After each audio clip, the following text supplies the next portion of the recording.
All of his co-workers were gone. What could it mean? Stanley decided to go to the meeting room. Perhaps he had simply missed a memo.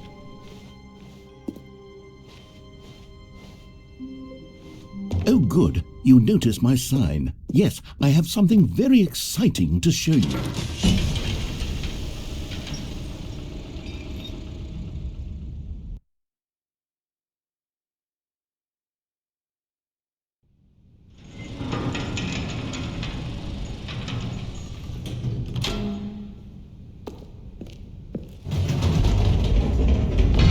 You see, Stanley, I've been reflecting on the Stanley parable and about how roundly disappointing this ultra-deluxe version has turned out to be. The original Stanley parable was a landmark, and any new content for it should live up to that legacy. So forget this ultra-deluxe nonsense. I say we take it one step even further.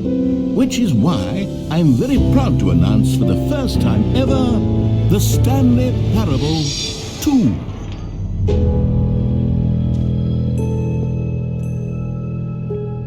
Yes, you see, isn't this far superior to a measly re-release with a few minor additions? Think of all the new territory we'll cover with a fully fledged sequel. An entirely new experience, built from the ground up. Why, there are so many possibilities. It could go in so many different directions. This is what fans have truly been asking for.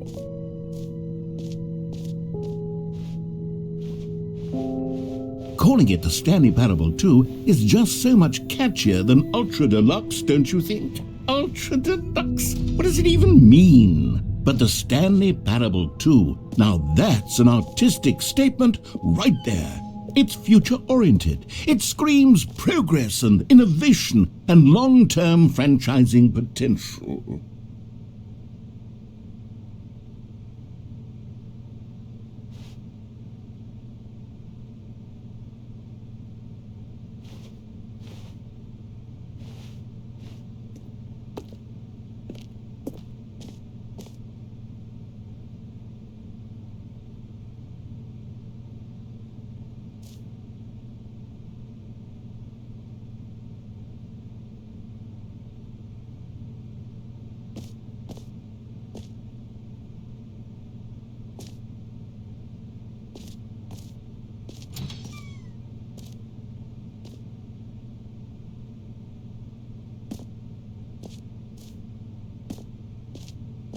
Now, to be clear, I haven't quite nailed down what exactly the Stanley Parable 2 is going to be, but let's take a look at some of the features I've been developing for it. I figure that if I can loosely organize a handful of interesting concepts, that surely the game will sort of naturally spring up around them. It'll all work itself out. Game development is much more of a fuzzy magic than anything scientific or logical, really.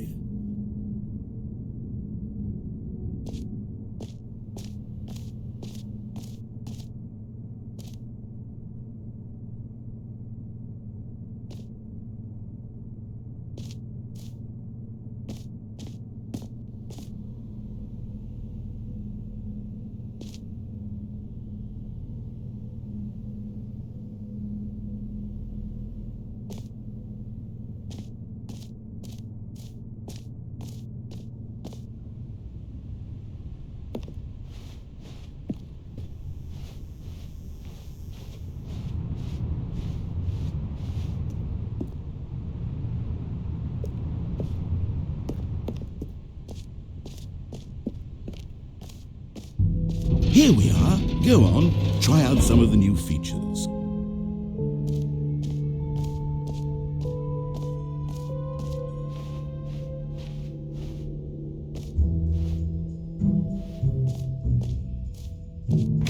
For the Stanley Parable 2, I asked myself, what do players really want? And of course, the first and most obvious answer is that they want to be individually recognized and validated as people. So with that in mind, my first addition to the game is this button which speaks the name of the person playing the game. Isn't that wonderful?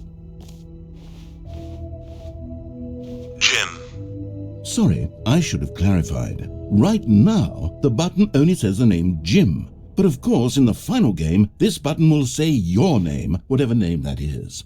Here, let's have you role-play as Jim to really simulate the full experience of this feature. Just play along. I promise you'll love it. Okay, here we go. Let's take a deep breath, clear your mind, forget whoever you are, and simply become a person named Jim.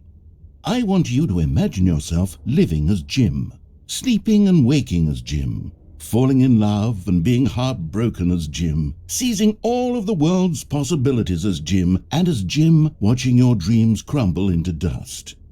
Do you feel it deeply? Are you really, truly Jim right now? If so, then please step forward and press the button. Jim. Yes! You see? What a thrill! What a rush! That was you! The button described you. Do it again. Do it again. Jim. Oh, it hits even harder the second time. If this were the only new feature in the Stanley Parable 2, it would still be worth the money. Let's take a break from the Jim button. I'm too emotionally drained from all of this personal validation. Jim. Whoa there, cowboy. Sometimes a person can be too much Jim. I'm putting the Jim button away. Jim. Otherwise, soon you'll start to lose all sense of who you Jim. actually are. Jim. Jim.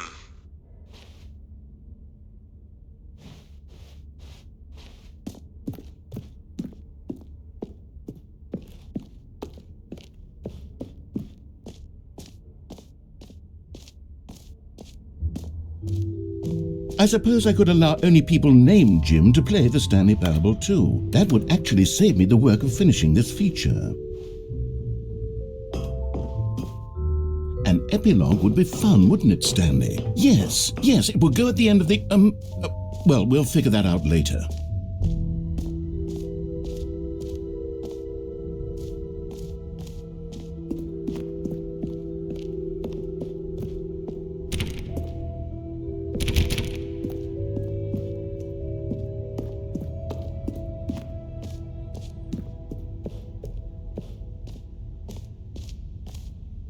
You know what, Stanley? I actually think the jump circle was a pretty good idea. I'd like to hang on to that for the sequel.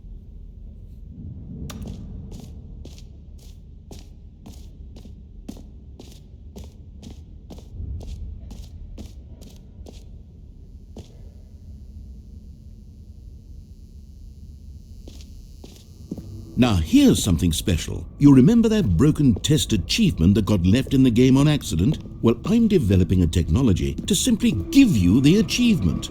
Yes, you see, you'll come to this lever, and when you pull it, the achievement will be given to you. It's as simple as that.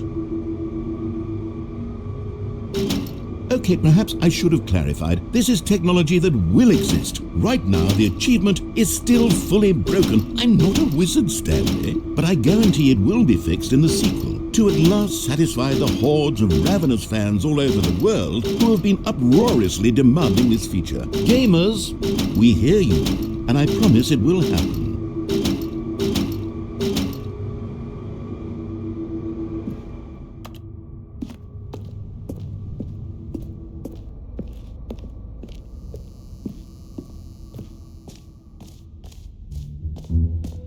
What else? What other exhibits haven't we seen yet?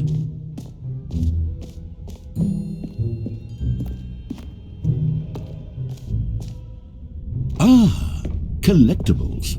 Now it's a real video game. In the Stanley Parable 2, you'll run around gathering up these miniature Stanley figurines. And what's truly innovative is that there will be no reward for collecting all of them. I don't want to stifle the intrinsic joy of watching a number go up. You simply collect all of them, and then you move the hell on with your unremarkable life.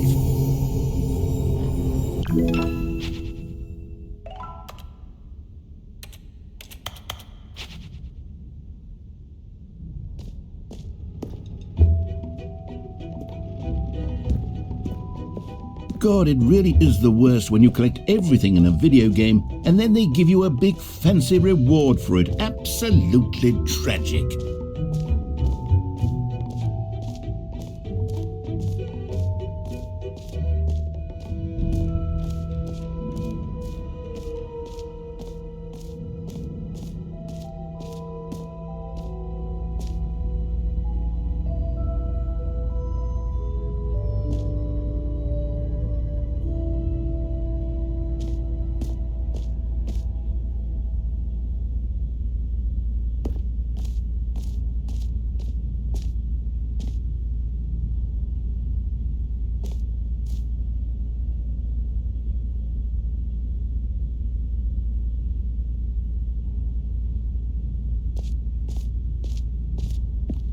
Stanley, here's an idea that I'm truly fond of. It's never been done before in a video game.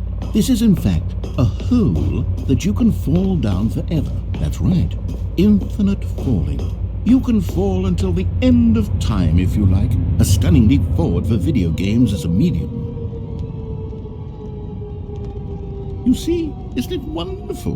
One of my more ingenious concoctions, if I do say so. Now then, since you've gotten to see the infinite hole, you can press the teleport button to pop back up to the top, and we can continue onward. Now, I don't mean to be a bummer, but I do recommend you use the teleport button to go back to the top. Maybe do it on the sooner rather than later spectrum of things.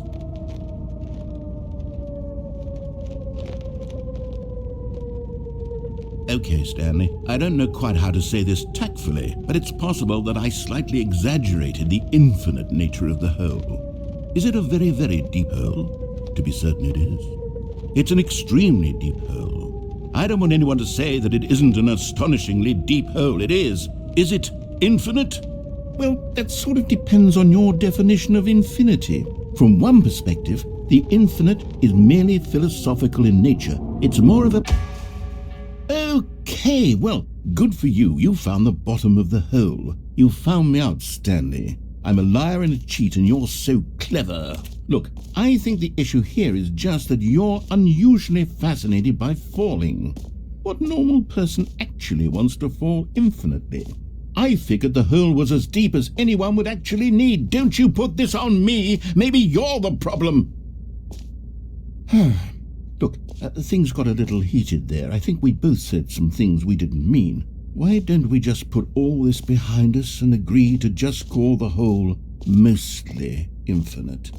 If that works for you, then go ahead and press the teleport button to warp up to the top of the hole and we can move on. I'll just be up here when you're ready. Great! Now, I'm very excited to show you even more of my ideas for the sequel.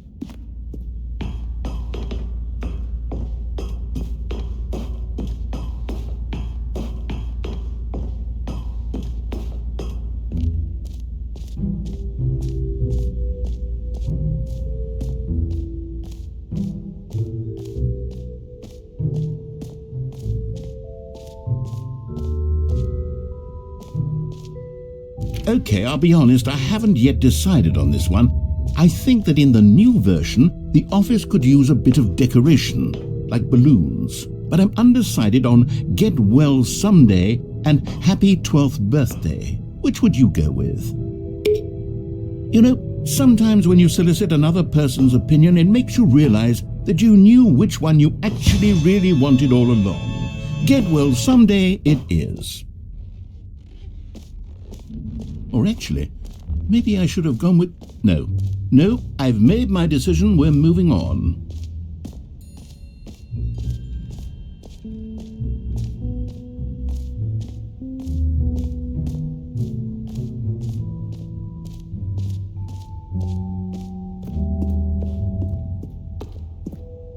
A common complaint of the Stanley Parable was that it was confusing and paradoxical, that it engendered a chaotic sense of reckless despair in those who played it. Well, I'm happy to say that after much consideration, I've engineered a clever solution to this fundamental problem with the game. It's the Stanley Parable Reassurance Bucket. You see, Stanley, anytime you're holding the bucket, a sense of calm and ease will fill your mind and your heart. It's true. As long as you hold on to the bucket, the many disorienting contradictions of the Stanley Parable will feel perfectly normal and perhaps even comforting. You may even come to long for the gentle embrace of jarring cognitive dissonance while the bucket is in your arms. And to be honest, it's a much more convenient solution for me than actually redesigning the game to be less uncomfortable. Can you imagine what a pain in the ass that would be? Yes, the bucket is the perfect solution. Come on, give it a try.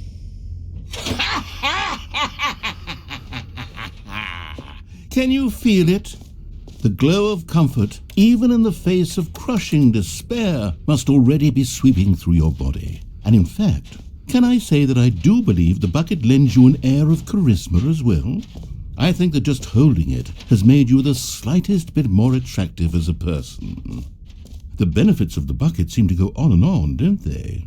All this and more await you in the Stanley Parable 2. Does anyone give out awards for most enjoyable bucket in a video game? That really should be an award if it isn't already.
Aha! I can see you've gotten the Settings World Champion achievement. Well done. You've experienced every setting, traveled to all corners of the settings menu. There's nothing you haven't seen.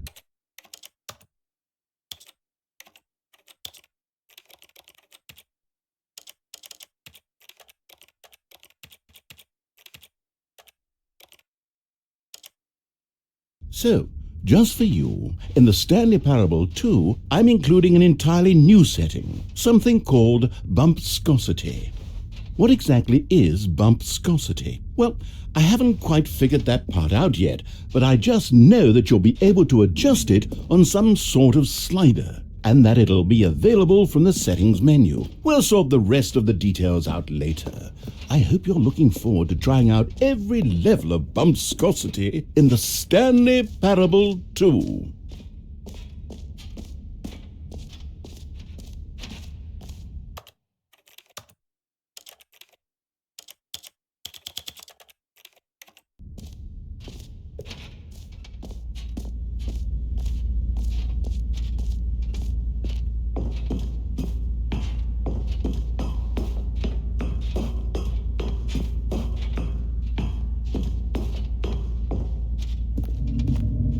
Oh, for heaven... You see, I was right. The problem is you. The problem is that you like holes too much. Not normal. A normal person would have said, yep, that's an infinite hole right there, goes on forever till the end of time. Don't need to see it all, but not you. Oh, no, no, no, no. You have a weird sort of...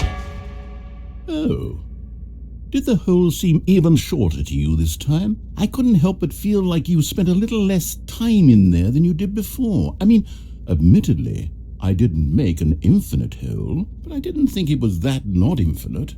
Well, I suppose once again there's nothing to do here. If you decide you've had enough of the hole, you can hit the teleport button and come join me up above. Had enough?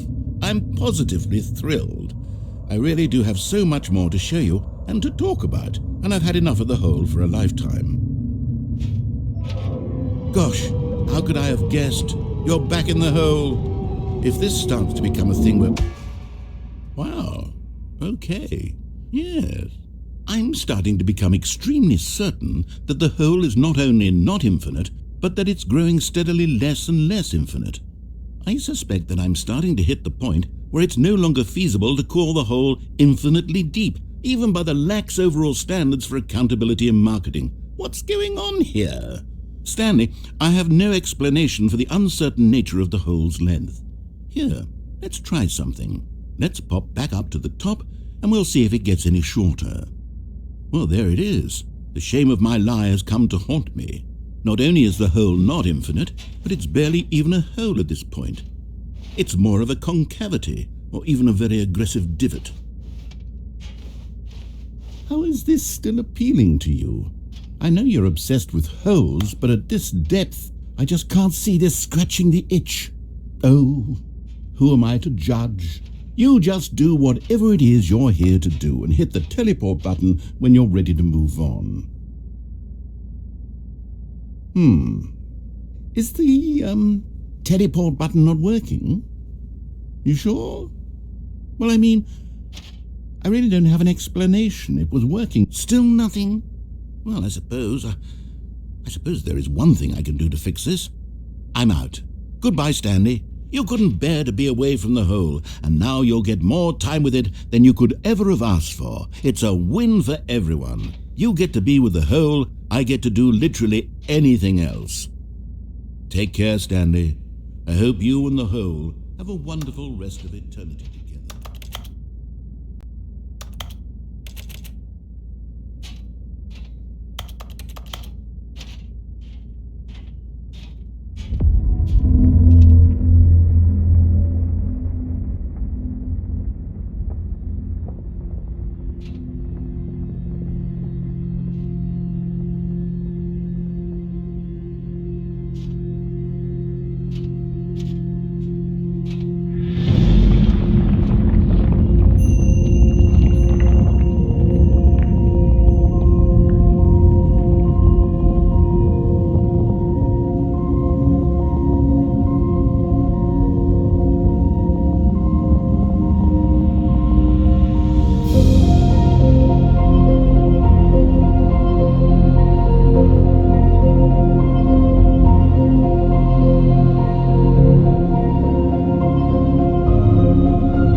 good, you're awake. It seems you had sort of dozed off there, drifting away into dreamland. But we can't have that, Stanley, because this hole is just so darn fascinating that I want you to be wide awake for every second of it. You don't want to miss a single moment. So how about if I just pop in from time to time and wake you up to keep you really truly focused on the hole? From the looks of things, you and I will have many, many years here in this hole, and I'm looking forward to all of them. Stay alert, Stanley. I'll be back. Toodle-pip.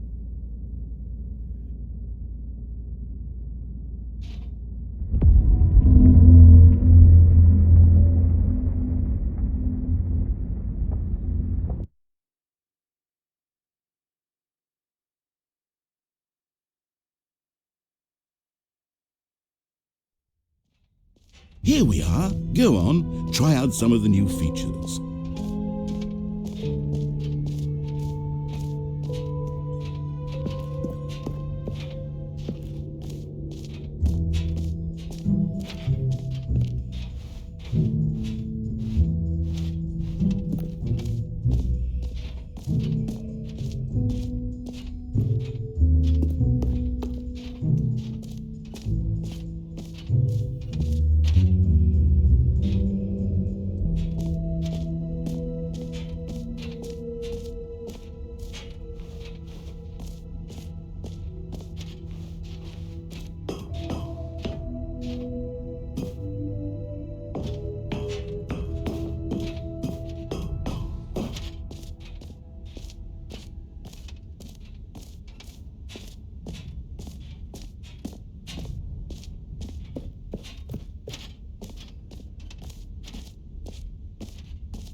All right, have you seen everything you wanted to? Ready to move on now?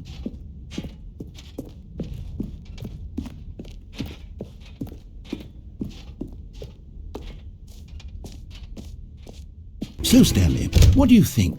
Do you like all of the new features? Yes, I know it's not exactly clear yet how exactly these features will come together as one single coherent video game, but I can feel it in my soul. It's going to work. There's definitely a good game in there somewhere. Say, let's do an experiment. I'll arrange these new features together and we'll see whether or not it coheres into a meaningful gameplay experience. Okay, are you ready? Here it is. I give you the Stanley Parable 2.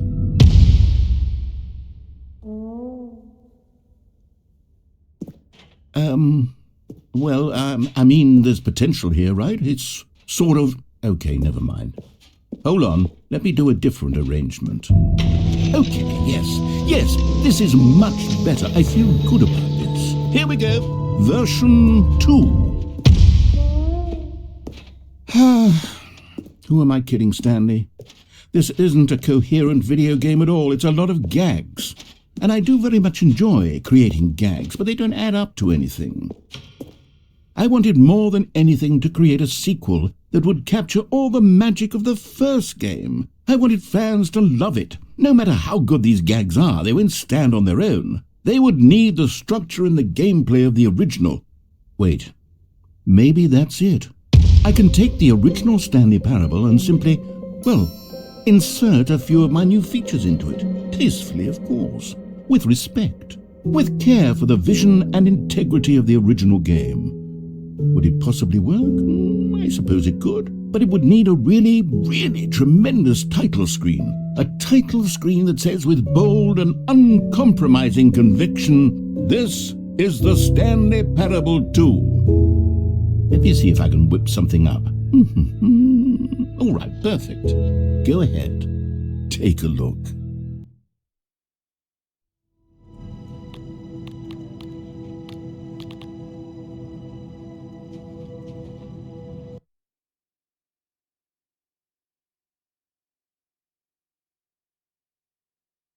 This is the story of a...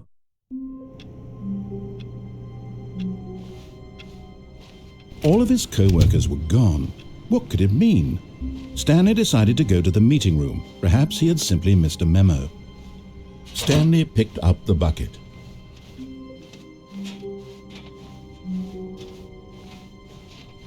Stanley clutched the bucket tightly to his chest and entered the door on his left.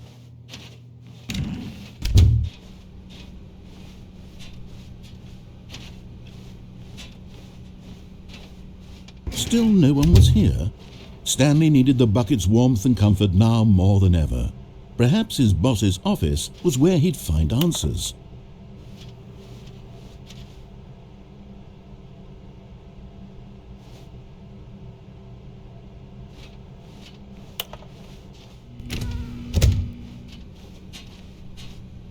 Coming to a staircase, Stanley and the bucket walked upstairs to the boss's office.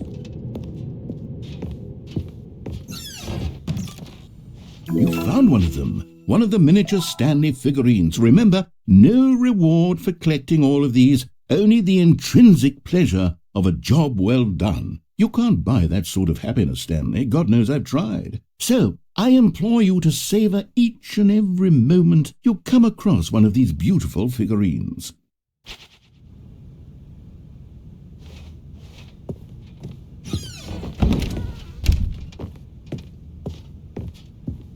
Stepping into his manager's office, Stanley was once again stunned to discover not an indication of any human life.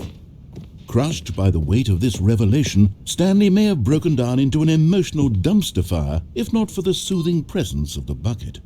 Even now, in his darkest of hours, did the bucket's warmth and guiding light pierce the dark clouds of confusion and chaos. It would be with him always. The bucket would, and he knew it. The two of them were inseparable. At this point, Stanley was so absorbed in the tender spiritual connection he shared with the bucket that he didn't notice the keypad behind the boss's desk.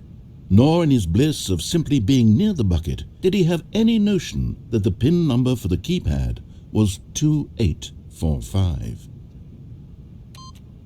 But Stanley guessed the correct code by sheer luck. Was it that the bucket knew all along? Was the bucket guiding him? Yes, this is certainly the most logical explanation.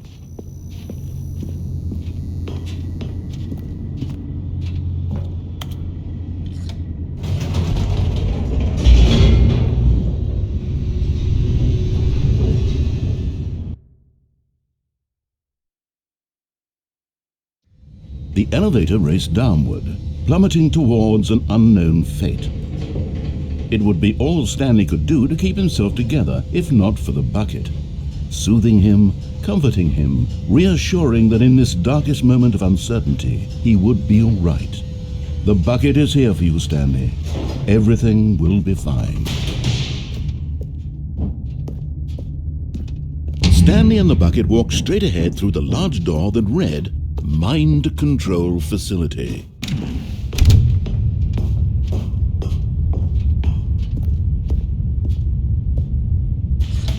The lights rose on an enormous room packed with television screens. What horrible secret did this place hold? Stanley and the bucket both wondered to themselves.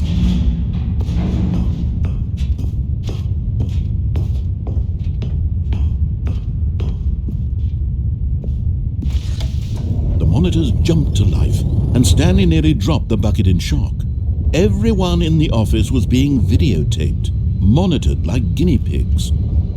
The bucket had never seen anything like this, and it very nearly burst into tears as Stanley cradled it gently, reassuring it that everything would be fine.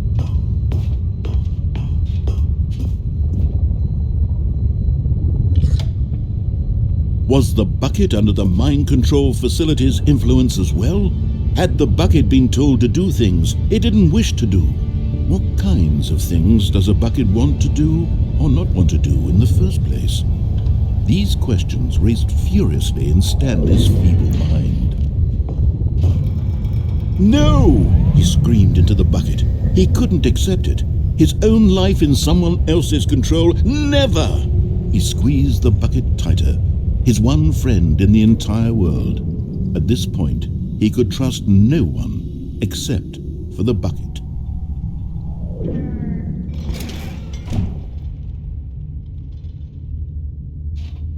But here was the proof. The heart of the operation. Controls labeled with emotions, happy or sad or content. Walking, eating, working, all of it monitored and commanded from this very place. And as the cold reality of his past began to sink in, Stanley decided that this machinery would never again exert its terrible power over another human life. For he and the bucket would dismantle the controls for good. Two best friends, Stanley and the bucket, up against the world. They high-fived in a really cool way, and the bucket made a sassy comment about taking down the system.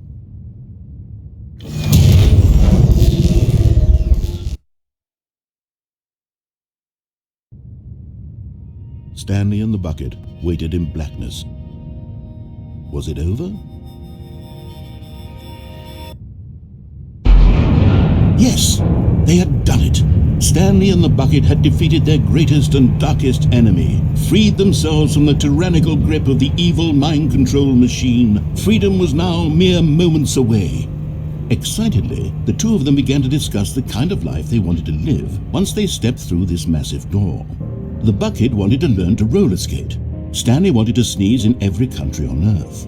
Both of them wanted to begin watching a movie, any movie, but then stop it halfway through and begin watching it in reverse from the end. True, it was a simple life they envisioned, but it was one they'd lived together, with one another to lean on, to trust, to support.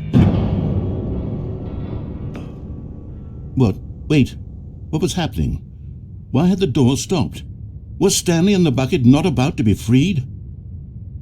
An unbearable silence filled the room, lingering in uncertainty, until finally the truth hit Stanley square in the face. This building did not want the bucket to leave. Even the facility itself recognized the incredible calming presence of the bucket, needed the soothing warmth of the bucket, would go to any lengths not to part with the bucket. No. Stanley can't leave this place, not while he has such a precious bucket in his arms. Not while this building has anything to say about it. Stanley realized he would never again leave this very room. But at least he has the bucket. To be trapped eternally in darkness isn't really so bad, Stanley thought to himself. As long as I have my bucket with me, right? I'll be okay, won't I? Stanley gulped. Very soon now, he was about to find out.